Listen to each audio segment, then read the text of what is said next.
Bueno, les decía entonces, el tema principal son los actos procesales. Es decir, ya vamos a ver un poquito conceptualización de eso, ¿no? Pero todo el desarrollo que se da en cualquier proceso nos vamos a enfrentar a esto, a los actos procesales. Y bueno, la legalidad de los mismos, ¿verdad? ¿Cuándo son legales? Eh, o qué es realmente la legalidad de un acto procesal. ¿Qué se les viene a la mente a ustedes cuando escuchan esa palabra de acto procesal? ¿Alguien me podría comentar algo? Yo, abogado. Ah, excelente, dígame, Alexis. Bueno, creo que los actos procesales son, digamos, cuando se realiza, digamos, algo procesal, Ujú. pero siempre con su debido proceso, ciertos procedimientos, así como cumpliendo una cierta cantidad de reglas, o sea, como tipo una doctrina, la definiría yo, abogado, más o menos así. Sí, sí, sí. Muy bien, Alex. ¿Alguien más quisiera aportar? ¿Alguien más? ¿Lemi? ¿Qué Me es el... parece que Ah, son los actos que se Mauricio. establecen para llevar a cabo el proceso de la mejor manera posible y así evitar cualquier percance o irregularidad dentro de este, Muy, tanto por las partes, bueno, para todas las partes dentro del proceso. ujú. Excelente, Mauricio. Usted viene a complementar lo que nos había dicho Alexis, ¿verdad? O sea, él hablaba de pues, un orden, usted habla de las actuaciones que tiene cada parte del proceso. ¿Correcto? Por ahí va, por ahí va. Entonces, básicamente, pues, lo podemos comprender así de simple, ¿verdad? Los actos procesales son todas las actuaciones que se dan dentro del proceso. Y esas actuaciones, como bien mencionan ustedes, pues necesitan pues un orden lógico, necesitan una solemnidad que cumplir, necesitan un protocolo, ¿no? Así como ahorita que estamos con este protocolo de bioseguridad, ¿no? Que tenemos que lavarnos las manos, si vamos a entrar a un lugar, pues que tenemos que desinfectarnos la plantilla de los pies y bueno, que nos tomen la temperatura. Eso es un protocolo. Lo mismo sucede con los procesos. Y a ese tipo de reglas, ¿verdad? Que nosotros podemos identificar, se le llaman actuaciones procesales o actos procesales. ¿Verdad? Entonces, eh, obviamente tienen que estar enmarcados bajo una línea de reglas, ¿verdad? No podemos hablar, aunque, bueno, nos vamos a enfrentar en algunas situaciones donde exista la práctica de algún proceso que no esté regulado en una ley, pero eso no quiere decir de que no sea efectivo, ¿verdad? Muchas actuaciones procesales se desarrollan sin que estén precisamente enmarcadas en una norma como tal, ¿verdad? Así, de cumplimiento estricto. Entonces, aquí tenemos un concepto eh, corto, breve, pero bastante pues, acertado sobre los actos procesales y va muy relacionado con lo que mencionaban ustedes dos, con lo que mencionaba Alexis y Mauricio, ¿verdad?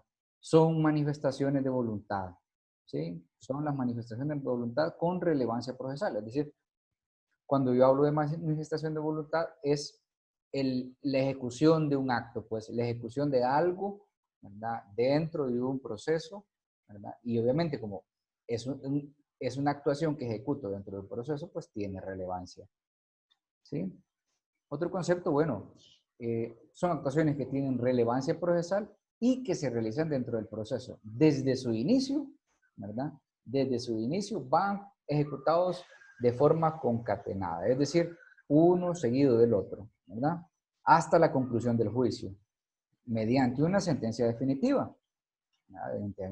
Y además también pueden llegar hasta después de la sentencia definitiva, a la ejecución, ¿no? A la parte del reclamar esa sentencia. Entonces, básicamente que todo el tiempo en el proceso vamos a estar hablando de actuación procesal o de acto procesal. ¿Ya? Eh, Ahí, bueno, el concepto también nos habla de una transacción u otro medio de autocomposición procesal. El primer parcial hablábamos de ese concepto de autocomposición, no sé si lo recuerdan, cuando hablábamos de los mecanismos de resolución de conflictos, que habían tres, ¿verdad? Había autotutela, heterocomposición y autocomposición. Entonces, y luego la autocomposición que también va pegada con la heterocomposición. ¿Qué significa eso? que las partes voluntariamente se someten. Desde el momento en que se integran a un proceso, pues entonces se someten a esa manifestación de voluntad de cumplir con lo que establece un proceso. Entonces, Abogado, ¿sí? pero digamos, cuando se lleva a cabo lo que es la autocomposición, lo podemos llamar como un acto procesal. Sí, sí. Cuando hablamos de que, por ejemplo, usted interpone una demanda, bueno, usted se incorpora a un proceso como parte demandante, ¿verdad? O si hablamos en materia penal, usted acusa, presenta un requerimiento, ¿no? Se incorpora como parte acusadora. Entonces, usted tiene un elemento de voluntad, ¿verdad? Se autoconvence a usted mismo de que al impulsar un proceso, pues entonces usted va a cumplir con las reglas que establece ese proceso, ¿verdad? Lo mismo sucede para la otra parte, para la parte contraria. Cuando el demandado le contesta o cuando el imputado, ¿verdad?, presenta su defensa. Entonces, también tiene ese elemento de voluntad que dice, bueno, me voy a incorporar al proceso y voy a cumplir con los lineamientos, ¿verdad? Con ese protocolo o esos pasos que tiene el proceso. Entonces, desde que inicia, por eso les menciono, hasta el final. Y no solamente la sentencia firme, ¿verdad? Porque si hablamos de varias instancias, la que ustedes conocerán con propiedad, pues, en el transcurso del estudio del proceso, después de la sentencia, el asunto no se acaba ahí. Podemos ir a un recurso, ¿verdad? Como les mencionaba, para el recurso de apelación en algunas instancias. Entonces, allá va a ser otra parte, pero estamos hablando del mismo proceso, una consecución de ese mismo proceso. O incluso si nos vamos a una acción de casación, ¿verdad? Un recurso extraordinario de casación ante la Corte Suprema, seguiremos haciendo actuación procesal, ¿verdad? Entonces siempre va a estar presente eso. Y por eso habla de la autocomposición, porque usted se somete, ¿verdad?, voluntariamente al proceso. Bueno, aquí tenemos algunos conceptos de algunos juristas. Bueno, Chovenda, que es un jurista en materia penal, y en materia civil también creo que tiene algunos conceptos muy buenos, pero sobre todo en penal. Ahí habla que pues es aquel, ¿verdad? El acto procesal es aquel que tiene por consecuencia inmediata la constitución, conservación, el desenvolvimiento, modificación y definición de una relación procesal. O sea, la constitución es el inicio, ¿verdad? Cómo se constituye el proceso. Además de eso, la conservación, cómo va seguido, cómo se desenvuelve, cómo se modifica el proceso y hasta el fin, que es la definición, ¿verdad? Y el fin, la definición, no precisamente como les menciono, es la sentencia de primera instancia, sino que puede ser llegar hasta las instancias, hasta a una corte internacional si fuera necesario, ¿verdad? Entonces, va a estar presente básicamente que en todos esos procesos de transformación que sufre el proceso en sí. Andrés del Oliva tiene otro concepto, dice que no es que sea alejado, pero para que tomamos pues, varios puntos, ¿no? Dice él que los actos procesales son los actos jurídicos que se realizan en el seno y como parte de un proceso, o sea, todo lo que se realiza dentro del proceso y que producen obviamente efectos en ese ámbito, aunque pueden también tener una eficacia extraprocesal, o sea, tradicionalmente de esta concepción de Andrés del Oliva, los actos procesales solo se desarrollan dentro del proceso, ¿no? Si son actos que son fuera del proceso, entonces ya no serían actos procesales. Pero los actos procesales pueden surtir efectos fuera de ese ámbito espacial del proceso, ¿verdad? Eso es lo que refiere a una cuestión más, que diría yo, sobre la trascendencia, ¿no?, filosófica que pueda tener el acto procesal. ¿Cómo podríamos asimilar este concepto de Andrés?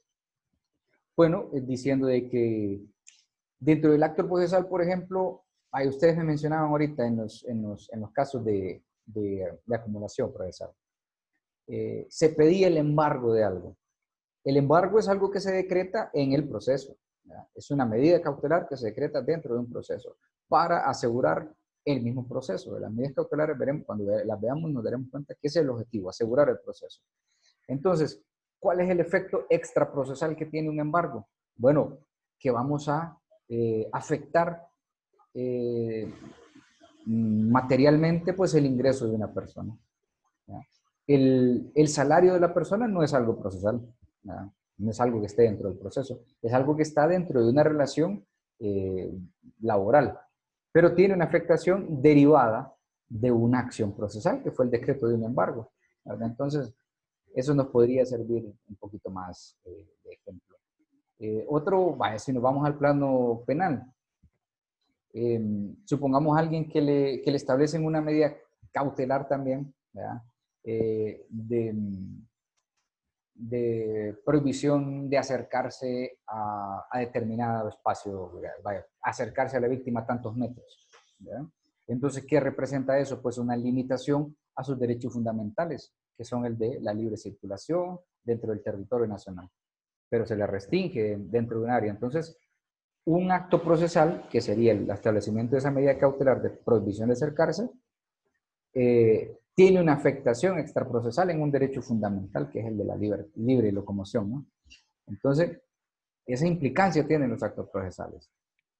Ahora, los actos procesales pueden tener dos orígenes. En primer lugar, pues, los actos procesales que establece un tribunal o un juzgado, recordemos, cuando hablemos de la palabra tribunal, nos estaremos refiriendo a lo mismo. Si hablamos de juzgado o tribunales, estamos refiriéndonos a lo mismo. Entonces, pueden ser actos procesales del juzgado o pueden ser actos procesales de las partes, ¿sí? Por su origen, así serán. Si el acto es instruido por el tribunal, entonces es un acto procesal del tribunal. Y si es por la parte, cuando está pidiendo algo, pues entonces será originario de las partes, ¿no? Ahora, también hay otra clasificación que se refiere al contenido de los actos procesales. Y se entiende pues que los actos procesales son declaraciones de conocimiento, ¿verdad? Son todas las expresiones orales o escritas, ¿verdad? Que se manifiestan ante el proceso. Y aquí tenemos algunos ejemplos. Por ejemplo, la declaración de los que prestan los testigos, ¿no? O la declaración que presta una parte a instancia de otra acerca de los hechos.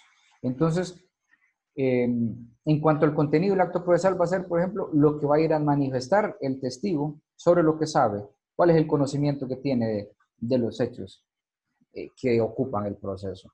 Y los testigos, ya sabemos, son un medio legítimo de prueba en cualquier proceso, ¿verdad? O la declaración de la parte, es decir, el mismo demandante, el mismo imputado o la misma víctima pueden ir a declarar, ¿verdad?, ante un tribunal y que se ha escuchado el conocimiento que tienen. Entonces, ese impulso, esa declaración de conocimiento, también es conocido como, valga el redundar, ¿no? Como acto procesal.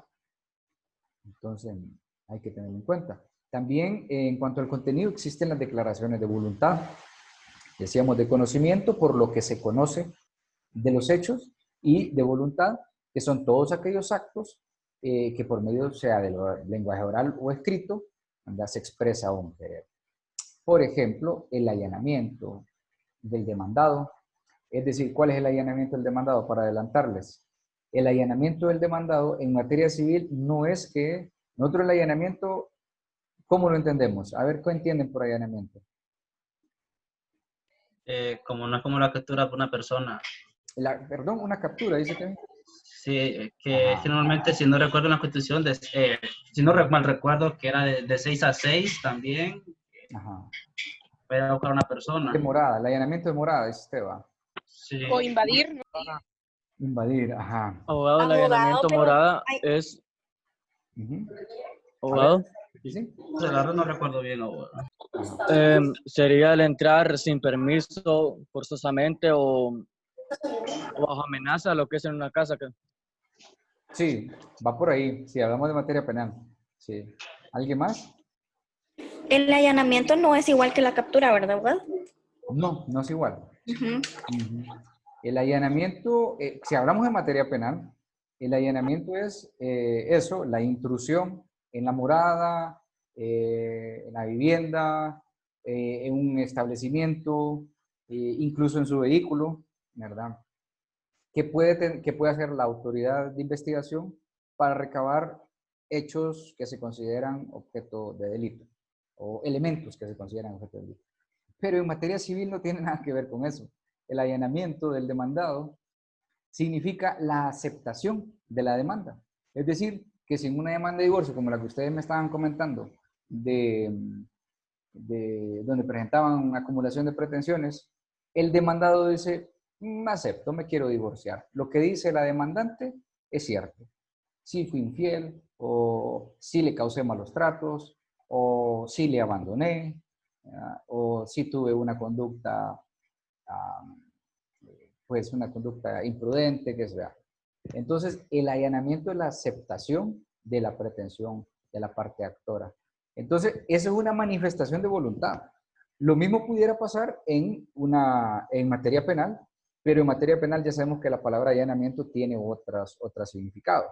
Entonces, en materia penal sería lo que se conoce como un procedimiento abreviado, donde el imputado acepta su culpabilidad o acepta la verdad de los hechos que se le acusan, o cuando llegan a una instancia de juicio, que allá se le llama un acuerdo de estricta conformidad. Es decir, que se muestra conforme a lo que el ente acusador le acusa. Vale, redundar para no decir lo que el ente acusador le imputa, ¿verdad? Entonces, esas son declaraciones de voluntad, cuando la otra parte acepta. Y eso es un acto procesal, ¿no? O sea, es totalmente legal. La normativa procesal en cualquier ámbito de cualquier país del mundo contempla estas declaraciones como parte del proceso, ¿verdad? Entonces, también las manifestaciones de voluntad pues, son aquellos actos constituidos no por expresiones orales o escritas de la voluntad, ¿verdad? Sino también por conductas distintas, ¿verdad? De las que sea declarar. Por ejemplo, una manifestación de voluntad puede ser no contestar una demanda, ¿sí? No lo está diciendo literalmente o no lo está manifestando expresamente el demandado de que no acepta la demanda, sino que simplemente cuando se le llega a emplazar, o sea, se le llega con la demanda, mire, usted lo están demandando por esto y esto, y él dice, ok, está bien, tiene tantos días para que conteste, hágalo a través de un apoderado legal, le va a decir el personal del juzgado, ¿no? El receptor. ¿Y qué va a hacer el demandado? No contestar. Nunca se presenta al juicio. Es una manifestación de voluntad que también tiene un efecto procesal. En este caso, pues se le llama un efecto de rebeldía, se muestra rebelde ante el proceso. ¿Qué pasa? El proceso se acaba ahí, porque como aquel no quiso contestar, no. Ya el proceso nos muestra alternativas de lo que puede suceder si alguien no acepta. Lo mismo en materia penal, ¿verdad? Si el imputado se da la fuga, ¿verdad? Es requerido en primer término y se pone a la orden del juzgado, ¿no? Y después de que se da el desarrollo del juzgado, tal vez le dieron una medida alterna para que no fuera prisión y lo aprovecha para darse la fuga, ¿no? Y no se muere, sino que se va de parranda, como dicen. Entonces desaparece. Se muestra también rebelde al proceso. El proceso no se va a quedar ahí estancado, el proceso puede seguir, ¿verdad? Entonces, pero es una manifestación de voluntad de la parte contraria, ¿no? Entonces, estos también son considerados actos procesales. Y bueno, luego podemos identificar ya por las personas o por los sujetos particulares dentro del proceso, ¿verdad? Los actos procesales cuando son emitidos por el juez, emitidos por el secretario, emitidos por el receptor, por los relatores o escribientes o el alguacil en materia penal, o el Ministerio Público en materia penal, o en materia civil también cuando requiera su intervención, o por las partes obviamente, y por quienes tienen en el proceso una participación legítima. Entonces, como sucede con el testigo que mencionaba, con el perito, o con la intervención de un tercero, ¿no? Que tenga relevancia con el proceso. Cuando decimos, por ejemplo, que un acto procesal es emitido por el juez, pues la sentencia es un acto procesal emitido por el juez, ¿verdad? El auto de admisión es emitido por el juez. Todas las providencias que se llaman, que las vamos a ver en esta parte de los actos procesales o de la sentencia, Todos los autos providencia, o sea, todas las órdenes que da el juez dentro del proceso son actos procesales emitidos por juez. ¿El secretario cuándo va a emitir un acto procesal? Bueno, cuando le notifique. Es responsabilidad del secretario. Si usted como abogado llega y presenta una demanda o presenta un requerimiento en materia penal, es responsabilidad del secretario recibirle, ¿verdad? Y ese acuso de recibo es un acto procesal, ¿verdad? Entonces, le recibe a usted, le pone un acuse de recibo, le firma, le pone el sello, la hora, el día que usted le presentó y le entrega a usted la copia, ¿no? Usted tiene que darle una copia. Y, bueno, el secretario tendrá que asignarle un número de expediente y pasarlo al juez para que el juez lo resuelva. Una vez que el juez lo resuelve, si admite o no esa actuación, pues es responsabilidad del secretario. No es el juez que le va a llamar a usted como abogado, es el secretario que le va a decir, señor abogado, ¿verdad? Usted ha presentado este escrito o esta demanda y ha sido admitida o ha sido denegada por estas y estas razones, ¿verdad? Entonces, actuación procesal del secretario. El receptor, bueno, el receptor es una figura que existe en el proceso para comunicar, ¿verdad? Si usted interpuso una demanda, entonces el receptor es el encargado de ir a buscar al demandado, ¿sí? En la dirección que usted le designa. Usted le dice, bueno, el demandado vive allá en el barrio tal y vive a 3 cuadras o vive a la par de una pulpería. Es el receptor el encargado de eso, ¿verdad? Y él va a tomar un acta. Siempre va un acta de sea de requerimiento, de citación, de emplazamiento, de notificación, ¿verdad? Entonces, estas son actuaciones del receptor. Los relatores, bueno, los relatores son una figura que se conoce básicamente en las cortes, ¿verdad? Y son quienes emiten la sentencia. En las cortes, porque en las cortes son tribunales colegiados, es decir, tribunales que están constituidos por más de un juez, ¿verdad? Hay 3, hay 5, entonces hay uno que es el relator, y el relator es el que elabora el proyecto de sentencia. Entonces, el acto de redactar la sentencia de parte del relator es un acto procesal. O los escribientes, que son los auxiliares que tienen en el juzgado. Imagínense que el juez, perdón, es el que tiene que resolver los autos y además las sentencias y dirigir las audiencias. Es imposible que pueda hacer todo este trabajo, por eso, ¿verdad?, se permite la presencia y de hecho es necesaria la presencia de escribientes, que son esos auxiliares que ayudan a redactar todos los escritos que ustedes, cuando ustedes vayan a ver un expediente a un juzgado, se darán cuenta que hay una serie de documentación ahí que está redactada exclusivamente por el juzgado, y esa normalmente es labor exclusiva de los escribientes. O sea, ellos son los que lo hacen, obviamente bajo la dirección del secretario y del juez, ¿no? Y bueno, está el alguacil también, que en las salas de tribunal hay un personaje que se llama el alguacil, ¿no? No es un alguacil como el de las películas del oeste, sino que sí es una persona que representa la seguridad de la sala, pero una orden del alguacil, por ejemplo, si el alguacil le dice a alguien, ustedes van a un tribunal, ¿no?, a presenciar un juicio oral y público, y no están siguiendo o están incumpliendo la normativa que tienen en la sala, él perfectamente, sin necesidad de que el juez se lo autorice, le puede sacar de la sala a usted, ¿no? Entonces, son actuaciones. Y el Ministerio Público, pues ya sabemos, ¿verdad?, la actuación que tiene, ya lo habíamos visto cuando vimos las partes, ¿no?, que en el proceso civil, cuando se les requiera, van a intervenir, y en el proceso penal, pues básicamente son los protagonistas de la acusación, ¿verdad?, sobre todo cuando es de carácter público. Y las partes, pues las partes son los litigantes, ya habíamos hablado de eso, ¿no? Los que están en el conflicto, sea demandante, demandados, o sean acusados y víctimas, ¿no? Esas son las partes. Y cualquier otro, ya decíamos. Entonces, los actos procesales, resumo, pueden ser por su origen por el tribunal o por las partes. Por el contenido pueden ser de acuerdo a la declaración de conocimiento y declaración de voluntad.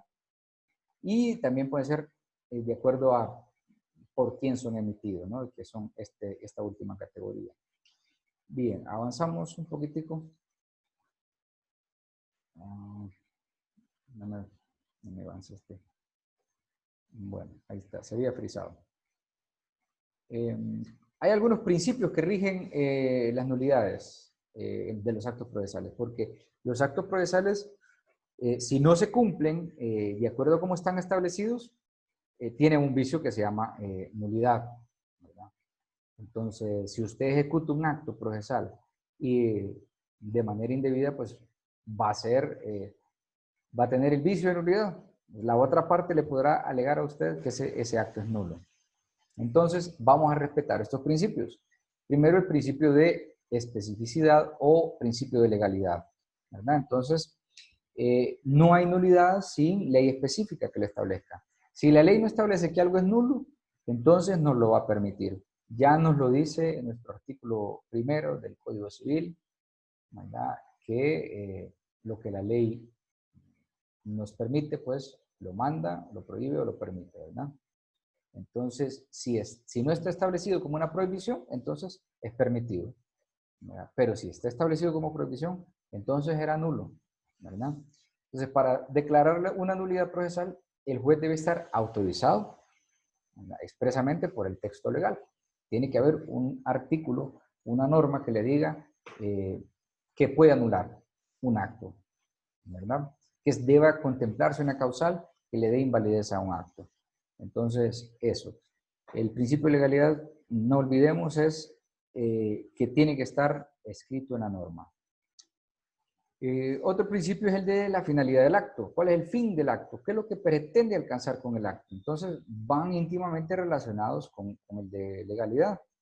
Entonces, va a haber declaratoria de nulidad si el acto procesal no cumple con el fin, ¿verdad?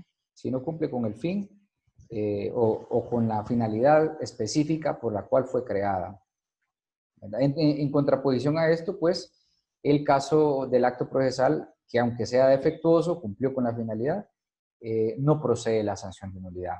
Por ejemplo, si en un acto de comunicación, que es un acto de comunicación, es el comunicarle al demandado que está siendo demandado, ¿verdad? La finalidad del acto va a ser ir a comunicarle al demandado que tiene una demanda, ¿verdad? El receptor probablemente puede incurrir en una arbitrariedad yendo y comunicándole la demanda, pero no le transmite, no le da la copia de la demanda, supongamos. Solo lo hace que firme el acta. Entonces, el demandado, ¿verdad?, se le puso en conocimiento que había una demanda por tal proceso, en tal juzgado, y quién lo estaba demandando. Pero hubo un error que no se le dio copia de la demanda. ¿Cuál sería el error ahí? Pues que no se cumplió, ¿verdad?, con esa parte de darle la comunicación completa sobre la demanda, porque no es lo mismo que usted le vaya a dar a decir, usted está siendo demandado, que mire que está la demanda que tiene en contra suya. Y ahí están los hechos que le están alegando. Entonces él puede venir a decir, no, alego vicio de nulidad porque no se me entregó copia de demanda. Entonces, el acto se cumplió la finalidad, que era ir a comunicarle la demanda. ¿Cuál sería la responsabilidad de él como demandado? Bueno, no me dieron copia. Yo voy a ir donde un abogado a ver qué me orienta. Y el abogado le va a decir, no le dieron copia de la demanda, pero ya está emplazado usted. Vamos al juzgado a ver, allá tiene que tener la copia, ¿verdad? Entonces, el fin se cumplió. Entonces, aunque tenga algunos defectos, aunque la actuación haya sido defectuosa, eso no será suficiente para que pueda ser considerada como una nulidad, ¿no? Porque se cumplió con la finalidad de acto. Distinto sería si el receptor elabora un acta donde manifiesta de que efectivamente lo fue a emplazar a usted, pero a usted en su vida lo fueron a emplazar. Y ese acto sí que tendría nulidad, porque estaría cometiendo una arbitrariedad, ¿verdad? El receptor, al elaborar un acto procesal que tiene vicio de legitimidad, porque la obligación de él es comunicarle a usted, ¿no? Y si no le comunicó, pues entonces totalmente tiene vicio de nulidad. Bien, entonces seguimos. Otro principio es el principio de conservación. Si recordamos aquel concepto de Chovenda, ¿verdad? Decía que eran el de la Constitución, que el acto procesal era todos los actos que se orientan a la Constitución y a la conservación del proceso.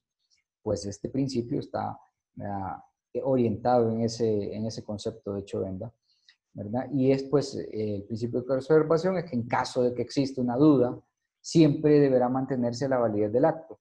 Entonces van relacionados con la finalidad. Esto en virtud de que se debe dar continuidad a los efectos de los actos jurídicos sin importar el vicio que expongan. Entonces, siempre lo último que se va a buscar va a ser la nulidad. Se va a pretender siempre conservar el acto. Entonces, si ustedes me dicen, bueno, pero es que el demandante presentó una demanda defectuosa que no fue subsanada o no se le dio subsanación, ¿verdad? Por lo tanto es nula. Este proceso es nulo desde el inicio. No necesariamente, porque lo que hay que tratar es de procurar conservar el proceso. Y si en el inicio no pudimos resolver esa parte defectuosa de una demanda o de una acusación, ¿se acuerdan que les comentaba que en algunos requerimientos, en la parte de comparecencia se ponía que era por asesinato y los hechos hablaban de un robo? Bueno, los jueces normalmente resuelven esos requerimientos aceptando el requerimiento a pesar de esos defectos porque lo principal es conservar el proceso. Ya dentro de la audiencia se resuelven esos defectos, ¿verdad? Perfectamente. Así que el hecho de haber admitido una actuación con un defecto no significa que sea nulo, ¿verdad? Porque se puede corregir. Entonces hay que conservar el proceso, hay que protegerlo, ¿verdad? Esa es la importancia de que no se lesione, ¿verdad?, la calidad del acto. Otro principio es el principio de trascendencia. Bueno, previo a declarar la nulidad, se debe tener presente el perjuicio real, o sea, cómo estaríamos perjudicando el proceso o qué es lo que está perjudicando ese acto, ¿verdad? Entonces, no existe una impugnación de nulidad en ninguna de sus formas si no existe un interés lesionado que reclame protección, ¿verdad? Es lo que dice Eduardo J. Couture, que es un jurista argentino, ¿verdad? Que les recomiendo lean el Decálogo del Abogado, aunque yo creo que ya lo han leído por ahí. Entonces, no se puede anular algo que es nulo, ¿verdad? Eso es lo que dice. Entonces, lo que hay que ver es la trascendencia, la finalidad, el buscar la conservación. Entonces, estos principios van concatenados unos con otros, ¿sí? Otro es el principio de convalidación. Convalidar significa eso, confirmar, revalidar, ¿verdad? Y en esa lógica, pues, hay que corroborar la certeza o la verdad, ¿verdad?, de lo que estamos pretendiendo hacer. Entonces, si un acto procesal puede ser convalidado o puede ser confirmado con otro tipo de actuación, entonces lo vamos a mantener, no vamos a anular. Entonces, no, como en este caso que les presento, ¿no?, que a veces es un caso que se puede dar comúnmente, el de que no se hagan los emplazamientos o los requerimientos, la comunicación a la parte contraria de la manera más apropiada o respetando todos los pasos que establecen las normas procesales, ¿no? A veces se tienen esos vicios, entonces se puede convalidar con otro. Ahorita, por ejemplo, con esto de la pandemia, a nosotros nos han instruido que tenemos que comunicar todas las resoluciones a las partes, ¿verdad? ¿Cómo lo estamos haciendo? A través de WhatsApp, a través de correos electrónicos. Entonces, el apoderado me puede decir, no, pero es que yo no le tengo las dos flechitas ahí de azul, ¿verdad? Entonces, se puede decir, no recibí el mensaje, no recibí la notificación que me enviaron. Si lo hicimos por WhatsApp, bueno, se lo enviamos por correo electrónico. En el correo electrónico a mí me queda respaldado un acuse de recibo y con eso yo ya lo doy por notificado. Entonces, el acto de comunicación queda convalidado, ¿verdad? Entonces, no me puede venir a alegar el abogado, no les puede venir a alegar el abogado de que el acto de comunicación fue nulo, que no lo comunicaron correctamente, ¿verdad? Entonces, si usted le comunicó una actuación y le dice, tiene un plazo de 5 días para que ejecute esa actuación, ¿no? Presentación de un escrito, contestación de algún cargo, ¿no? Qué sé yo. Y no contesta dentro de los 5 días, a pesar de que usted le hizo una notificación de WhatsApp, un correo electrónico, un mensaje de texto, un mensaje de voz, o sea, está plenamente convalidado el acto de comunicación. Lo que dice la regla general, ¿sí? Sí. Dígame. Hace la picardía que le da mal el correo. Bueno, La entonces, picardía que le diera mal. yo le voy a dar, yo quedo convalidado con el correo electrónico que me pone en el escrito de demanda, ¿verdad? O en el otorgamiento de poder. Entonces, ahí a ese correo, si me lo dio malo, pues es responsabilidad del abogado, ¿verdad? Y eso precisamente, pues no hay que irnos al principio de conservación, ¿verdad? Del proceso, ¿verdad? El acto no queda nulo por eso. Entonces, lo que dice el acto normalmente, o los procesos, es que las comunicaciones tienen que ser personales, ¿verdad? Y personal significa que frente a frente, ¿verdad? Tengo que ir a buscarlo a la puerta de su casa o a la puerta de su despacho. Entonces, si no es así, si lo hacemos como les digo, como actualmente por los medios electrónicos, lo importante es que queden convalidados, que se puedan confirmar. Si sucede un caso como esos, Leo, pues entonces es responsabilidad del abogado, no es responsabilidad del juzgado. Y por lo tanto el acto no es nulo, ¿verdad? Queda el principio de conservación y convalidación para rescatar ese acto procesal, ¿verdad? Bueno, ya casi terminamos con estos principios. Principio de preclusión, también denominado pues principio de eventualidad, que está basado en la pérdida o en la extinción de una facultad o potestad procesal. Es el caso que les pongo, ¿no? Que si a usted le precluye una posibilidad de actuar, ¿verdad? De que si a usted le otorgaron un tiempo para que ejecute el acto y no lo ejecuta, pues entonces precluye. Y hasta ahí se acaba su oportunidad, por decir así, ¿verdad? Y una vez se concluye esa fase procesal, pues las partes no pueden realizar, ¿verdad? Los actos, ¿verdad? Si usted después del tiempo que se le había dado quiere presentar, vaya, si le dijimos, tiene que acompañarnos un dictamen pericial y no lo presenta dentro del término, pues entonces, si lo hace después, eso que hace después es nulo, porque ya le precluyó el término, ya se acabó su oportunidad. Entonces, no hay posibilidad de que podamos ejecutar actuaciones fuera de la norma, ¿verdad? Porque ahí sí que estaríamos incurriendo en un vicio de nulidad.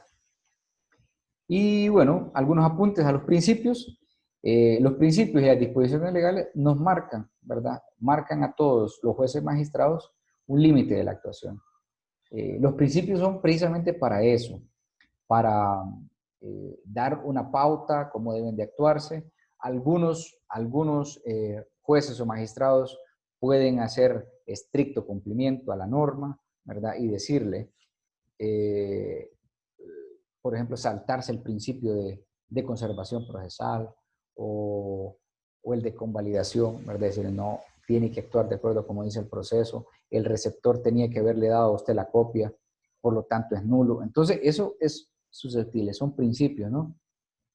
Pero, sobre todo porque la nulidad es una excepción, como les digo. Igual que el derecho penal, que el derecho penal es la última ratio, o sea, lo último que vamos a aplicar. La nulidad en el proceso, eso sí, es lo último que vamos a recurrir. Siempre vamos a tratar de salvar el proceso. Además, hay una restricción, ¿verdad? De las nulidades procesales a lo más mínimo, lo menos permitido que sea posible, una nulidad se va a desarrollar, ¿verdad? ¿Y con qué sentido? Bueno, para revertir el antiguo sistema formalista. Porque antiguamente todos los procesos sí quedaban para nulidades. ¿Y cuál es el problema con las nulidades? Que bueno, que las partes se aprovechan de esa condición, ¿verdad? Se aprovechan los abogados, sobre todo aquellos abogados que son mañosos, ¿no? Que tienen muchas mañas para dilatar el proceso, si les conviene, entonces presentaban nulidad tras nulidad tras nulidad y el proceso no avanzaba. Entonces, la nulidad se ha entendido actualmente pues como una excepción, ¿verdad? Algo excepcionalísimo, no es primera instancia. O sea, lo primero que va a hacer es tratar de salvar el proceso, subsanarlo, ¿verdad? Si hubo un defecto, subsanémoslo, corrijámoslo, enmendémoslo, ¿verdad? Pero no vamos a anular de primas a primeras. ¿Estamos? Entonces nos vamos a quedar aquí porque si no quiero